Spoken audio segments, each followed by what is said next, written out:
来看总统赖清德，即摆当咧访问太平洋的邦交国，国外有媒体来报道，讲中国真有可能会伫这个9月对台湾做军事演习来反制。也有风声讲中国的辽宁舰甲俄罗斯的舰队已经进入到东海咯。咱的国安局长蔡明言讲，已经评估各种的可能性，会严密来监控。日本防卫省监视会面公布，一只俄罗斯舰舰甲一只救援船，方发现驶经过日本的乌勒国岛和西表岛之间的海峡。地点靠近台湾，因为伫日本上西边的乌勒国岛，离台湾敢若781公里。俄罗斯舰舰出现的地点，就伫台湾东边海峡。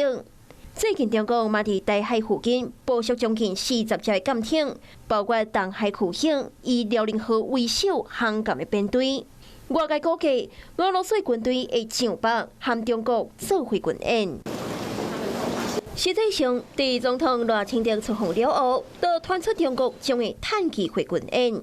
根据路透社引述，来自台湾国安单位过来消息人士讲法，中国真有可能会伫这礼拜6个礼拜，伫台湾的附近举行大规模军演，希望培养无论天气外歹，拢会当入侵台湾的能力。而且俄罗斯真有可能卖介入。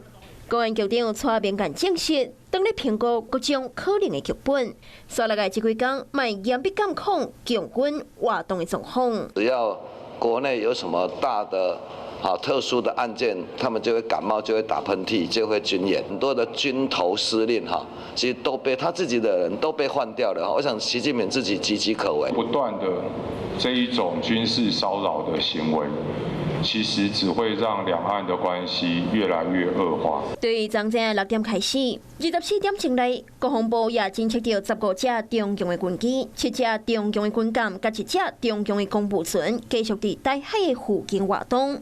中国扰乱台湾的动作真多，恐惊敢来造成反后果。Hello， 我是庄慧琪。想要抢先掌握最及时的新闻资讯吗？赶快订阅、按赞、开启小铃铛，锁定华视新闻 YouTube 频道。